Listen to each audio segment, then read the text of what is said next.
Ce cortège de véhicules 4x4 vient d'arriver de Libye, au checkpoint de la ville d'Agadez, au centre du Niger. La porte de l'Afrique de l'Ouest vers le Sahara. Chaque semaine, des convois comme celui-ci parcourent dans les deux sens les quelques 1000 kilomètres de désert qui séparent les deux pays.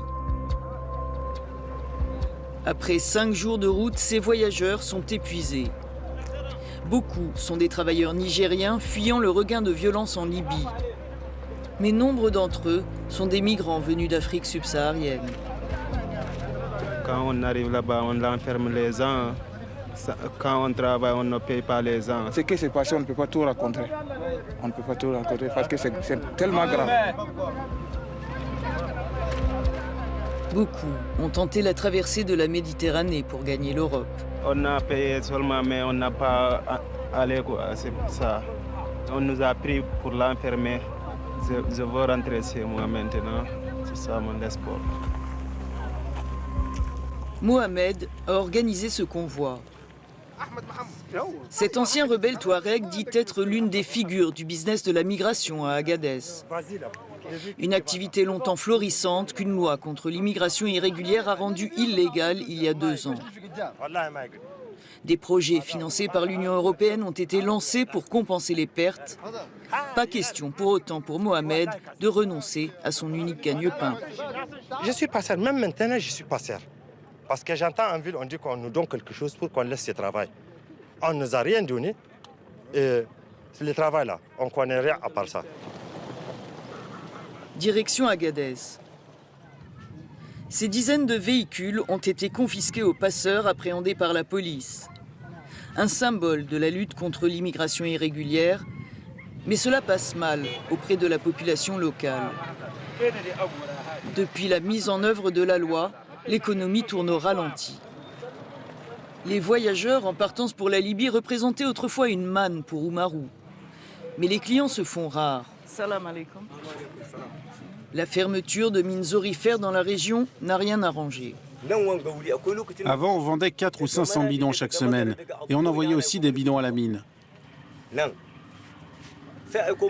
On a fermé la route pour la Libye. On a fermé la mine. Tout est fermé. Ces jeunes-là restent là sans rien faire, sans manger.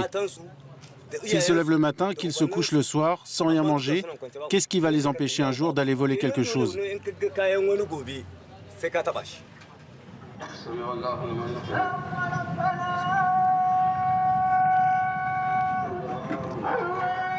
La prière du vendredi est l'un des rares moments où la ville s'anime. Nous avons rendez-vous ce jour-là avec le président de l'association dite des anciens acteurs de la migration. Il nous fait rencontrer l'un des ex-passeurs qui, après avoir cessé leur activité, ont bénéficié d'un programme européen d'aide à la reconversion. Abdourahmane a reçu un stock de chaises, des marmites et des enceintes qu'il loue à l'occasion de festivités. Donc ça marche bien, les affaires? Ça va un peu. Ça va un peu? Un peu. Ça dépend de Dieu. Avant, je gagnais beaucoup plus d'argent. Je pouvais avoir jusqu'à 800 € par semaine. Maintenant, c'est seulement 30 € par semaine. Abdourahmane est pourtant parmi les plus chanceux. Sur 7000 personnes répertoriées, moins de 400 ont à ce jour bénéficié d'aide à la reconversion, de l'ordre de 2000 € par projet. Pas assez pour s'en sortir, souligne le président de l'association. Nous avons respecté la loi, on ne travaille plus, nous avons laissé. Et encore maintenant, l'État du Niger et l'Union européenne nous a laissés. Vous voyez, les gens sont là, ils ont des familles, ils ont des enfants, ils n'ont rien. Nous, on mange avec notre économie. L'argent que nous avons gagné devant, c'est avec ça qu'on est en train de manger. Vous voyez, c'est très difficile, c'est très dur pour nous. Nous retrouvons Abdourahmane le lendemain matin. Il vient de livrer son matériel à un client, lui aussi ancien passeur, devenu chauffeur de taxi. Abba célèbre la naissance de son premier enfant. L'occasion d'oublier ses soucis, l'espace d'un jour.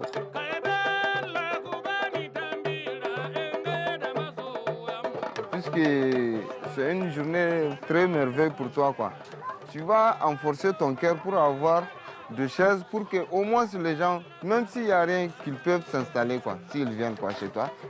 Même si l'état d'immigration est dur, maintenant avec l'aide, les petits aides là, les gens peuvent s'en sortir. Ça va aller.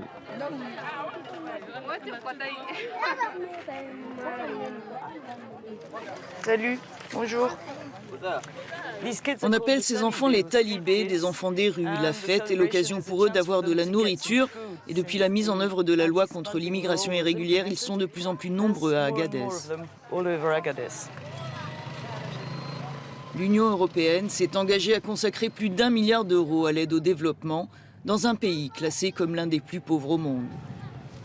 Le Niger est de plus l'un des principaux bénéficiaires du Fonds d'urgence européen créé en 2015 pour remédier aux causes de la migration en Afrique. Des fonds qui, pour le vice-président de la région d'Agadez, ne sont que la rançon de la loi contre l'immigration irrégulière, qui ne sert à ses yeux que les intérêts de l'Europe. Le Niger reçoit des financements importants de l'Union européenne. Alors pour vous, ces financements sont mal gérés, mal utilisés? Les financements sont d'abord insuffisants. Quand on regarde, la Turquie a reçu énormément d'argent, n'est-ce pas? Beaucoup plus que le Niger. Et même des groupes armés en Libye ont reçu beaucoup plus d'argent que le Niger. Nous, aujourd'hui, on est là, on est le gouffre des demandeurs d'asile, des réfugiés, des migrants, des refoulés. C'est des gouffres, c'est Agadez. Au cœur de la région du Sahel, le Niger accueille quelques 300 000 personnes déplacées et réfugiées. Une présence de moins en moins transitoire qui pèse sur la région. Ce centre, géré par l'Organisation internationale pour les migrations, accueille les migrants qui ont accepté de retourner dans leur pays d'origine. Mais les procédures prennent parfois des mois et le centre est saturé. 80% des migrants ici n'ont pas de pièce d'identité, aucun document. Cela veut dire qu'après les avoir enregistrés, nous devons obtenir des autorisations de voyager et nous coordonner avec les ambassades et les consulats de chaque pays. C'est le plus gros défi auquel nous faisons face aujourd'hui. On a environ 1000 personnes dans ce centre qui est prévu pour 400 ou 500 personnes. Tous ces matelas sont là parce que les gens dorment dehors, parce qu'on est au-dessus de notre capacité d'accueil. Et beaucoup d'autres personnes attendent de l'autre côté, alors nous devons faire partir ces gens le plus vite possible pour que d'autres puissent venir. Le retour au pays n'est pas une option pour beaucoup de ceux qui transitent par le Niger.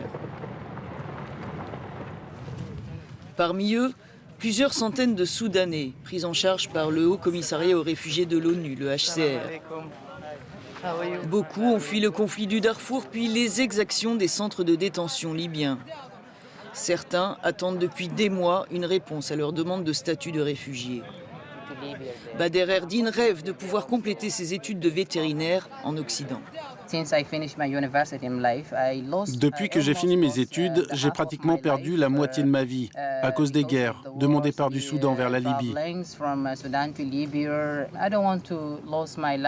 Je ne veux plus perdre mon temps. C'est le moment pour moi de construire ma vie, de travailler, d'étudier.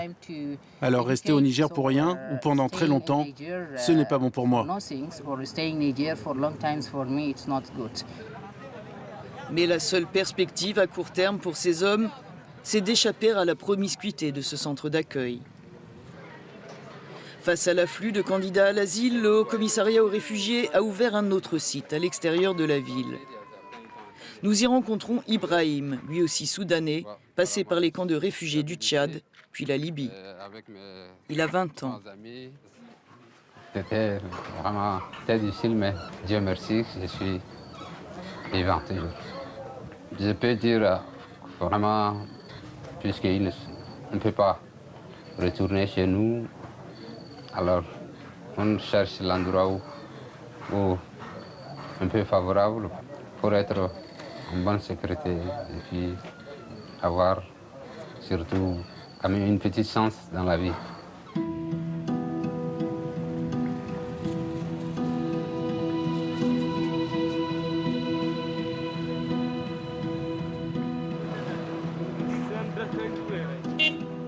L'espoir d'une meilleure vie est plus proche pour ceux qui ont été évacués des prisons libyennes dans le cadre d'un plan d'urgence lancé l'an dernier par le HCR.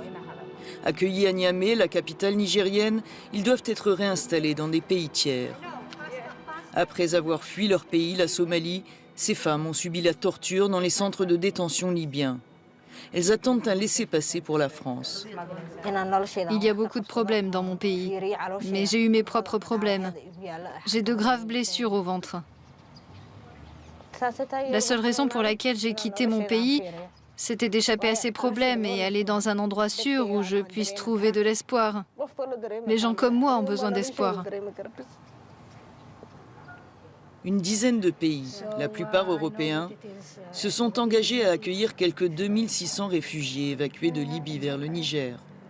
Mais moins de 400 ont à ce jour été réinstallés.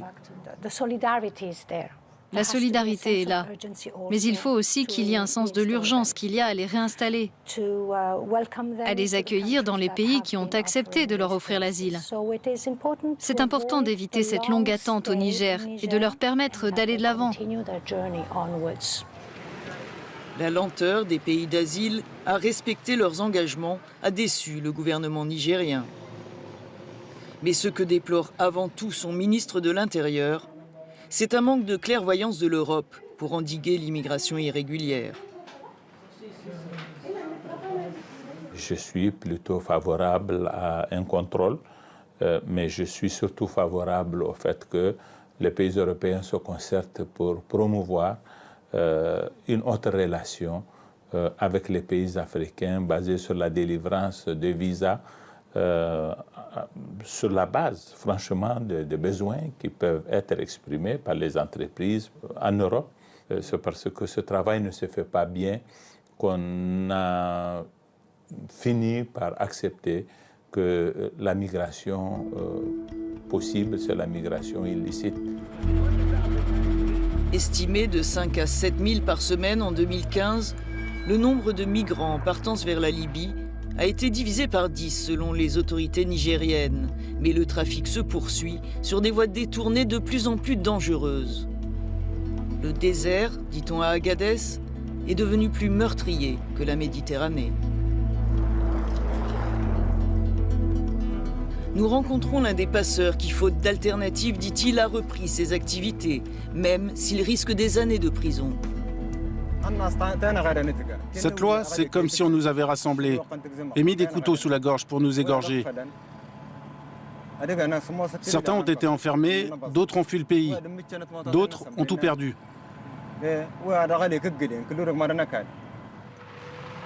Il nous emmène dans l'un des anciens lieux de transit où les migrants étaient rassemblés avant le départ en Libye lorsque c'était toléré. Le bâtiment a été détruit depuis. Les clients sont plus rares et le prix des traversées a triplé. Outre le risque d'être interpellé par les patrouilles de la police et de l'armée, il faut échapper aux trafiquants d'armes et de drogue qui sillonnent le désert. Souvent, l'armée est en mission. Ils ne veulent pas perdre de temps. Alors parfois, ils vont te dire, on s'arrange, qu'est-ce que tu proposes? Nous, on donne de l'argent pour partir. Il faut aussi prendre des chemins détournés pour éviter les gens armés, les bandits qui sont partout dans la brousse.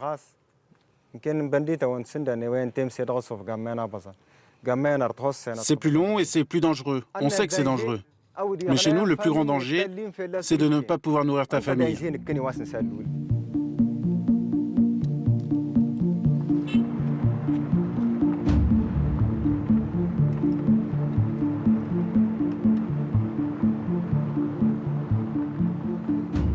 Nous arrivons dans l'un de ce qu'on appelle les ghettos en dehors d'Agadez. C'est là que se cachent les candidats au départ vers l'Europe via la Libye en attendant d'être récupérés par des passeurs.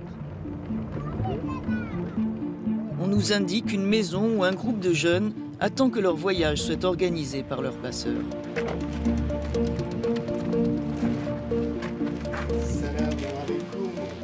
Ils n'ont rien mangé depuis 2 jours. Tous ont déjà tenté de traverser le désert mais ont été abandonnés par leurs chauffeurs fuyant les patrouilles de l'armée. Ils ont été sauvés in extremis. Plusieurs de leurs compagnons de route sont morts de soif et d'épuisement. C'est un trop grand risque. Il y a beaucoup qui sont morts, mais ils ne sont pas découragés. Pourquoi ils viennent? Ils n'ont qu'à demander ça d'abord. Et chaque fois, il y a des réunions entre les dirigeants ouest-africains plus les dirigeants de l'Union européenne pour les donner l'argent. Il ne faut pas que les migrants passent, nous on dit que ça c'est un crime. C'est leurs intérêts que ce n'est pas l'intérêt des continents. Pour arrêter la migratoire, ils n'ont qu'à investir en Afrique ici des entreprises pour que les gens puissent travailler. Il ne s'agit pas de donner des sous aux gens ou bien de mettre des troupes dans le désert ou bien d'enlever tous les bateaux sur l'eau pour dire que non, on va arrêter l'immigration. Ça ne pourra rien faire. Ça ne pourra rien faire. Ça va toujours continuer. Des milliers de jeunes qui sont là-bas. Et à chaque fois, ça part. Parce qu'il n'y a rien. Il n'y a rien qui les retient au pays. Quand ils pensent à la souffrance de la famille, quand ils pensent qu'ils n'ont pas d'avenir, ils seront toujours prêts à tout. Ils sont toujours prêts à tout pour risquer leur vie. Voilà.